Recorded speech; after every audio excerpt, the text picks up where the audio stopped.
Hello, and welcome to this breakdown of how I animate.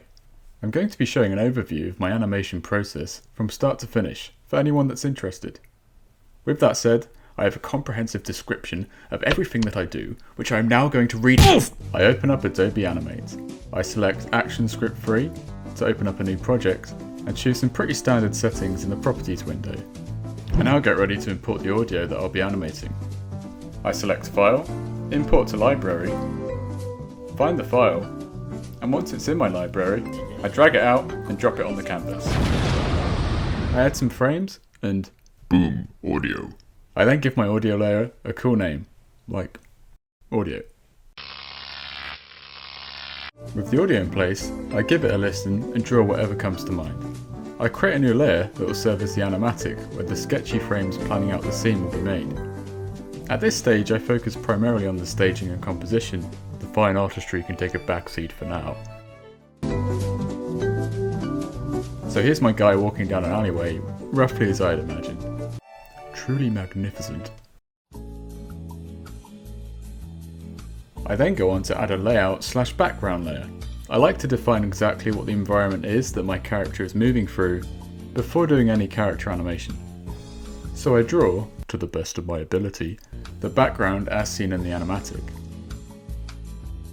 Then I create a new keyframe and use the onion skin tool to draw a cleaner background referencing the previous rougher one.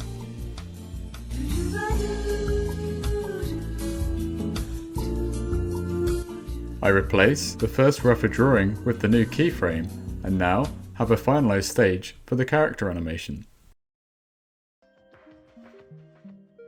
I now start planning out how I want my character to move. I use simple shapes such as circles, squares, or in this case a long red spaghetti to create the basic character movement. I create a layer called Animation Reference and get started by creating some blank keyframes.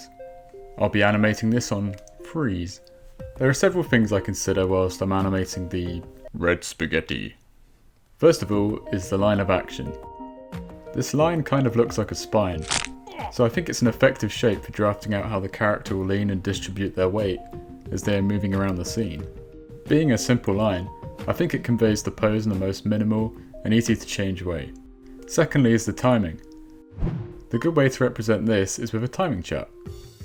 Here the drawings are getting closer together as the character gets closer to the second pose.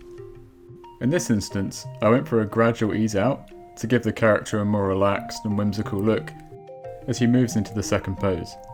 It's almost like he's going to fall over. Are you alright there, mate? Thirdly, I make sure there is a nice arc to the spaghetti as it moves about. This just means that the very top, for example, is following a satisfying path in an arc shape. The line as a whole is moving in an S-shaped arc and dragging the tip along with it. The lower half of the line is leading the movement and pulling the top half, which ends on the blue dot. Then here, the top half takes over and leading the movement from the bottom half, and then follows through on the movement of the bottom half, and through momentum it surpasses it.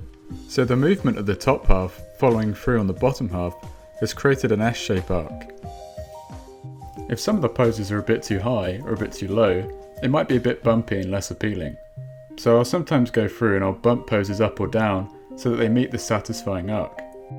So those points all help me whilst I animate, but I mostly just try and have fun with it. I mean, look at this thing. If I mess this up, redrawing isn't going to be a nuisance for me. So I experiment loads, and that way I won't be fixing the basic motion later on. My name's Spaghetti. I do parties, and you just take my card. Once I finish the spaghetti, I start building into him a little bit. I add another layer called Rough Animation, and then I add keyframes in the place of the reference keys.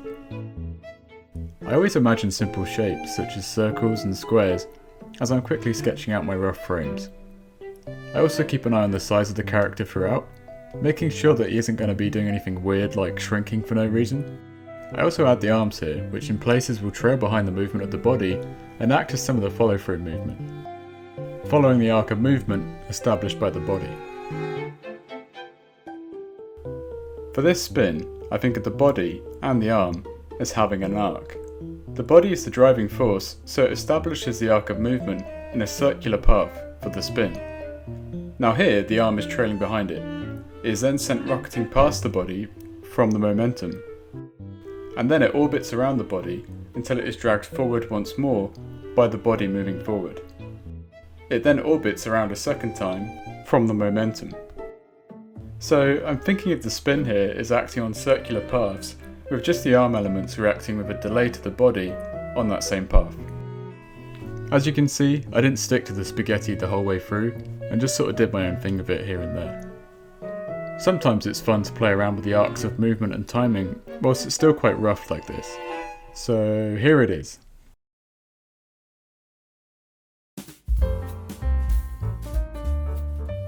So now it's time to make this look like less of a chicken drumstick.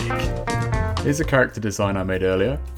I expand this in my library viewer for good reference. I add a clean animation layer and line up some blank keyframes to the rough animation. And then, I clean up this animation, keeping in mind the character design.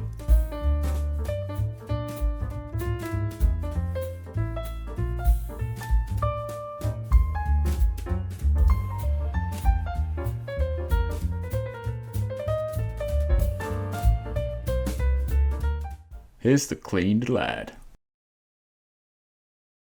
Now it's time for some colour. I go back to the layout/background layer. I grab the paint bucket tool and use it on the layout. I can do whatever I want. I can go crazy. I'm the one in charge here. This is my animation. Perfect. What an original take on a nighttime scene. Now, working with the background colours, it's time to pick some colours for this fine fellow here. So I get my reference drawing for my character and I add some colours, kind of keeping the background colours in mind as I go.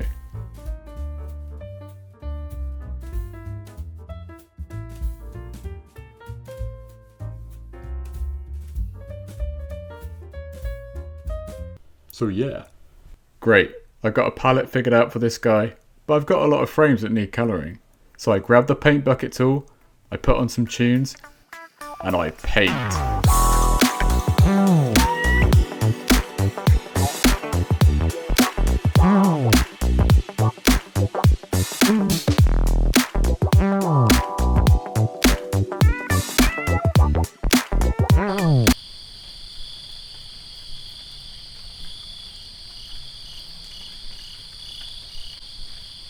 Looks like I'm almost done. I just need some Shadows. I add a shade layer and I put it below the animation layer. I draw some shadows based on the background colour, but a little bit darker.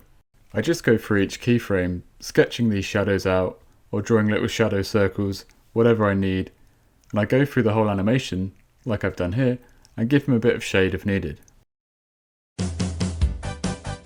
I am now done. I play through it a few times, checking for errors, maybe show a friend. If all is good, I go File, Export, and then export it as a PNG sequence.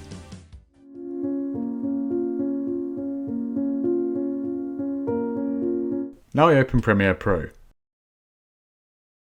I import the sequence along with the audio that I used at the start. I make sure they're all lined up, and then I export them both as an H.264 MP4 file. And here it is. Me, a crazy fellow. I'm nuts of some sort. Yeah! With all that done, I stick it up on my fridge. So there we have it. What a fun journey. I hope this video was an interesting window into my animation process. I pretty much do what I just did for all the shots in my animations.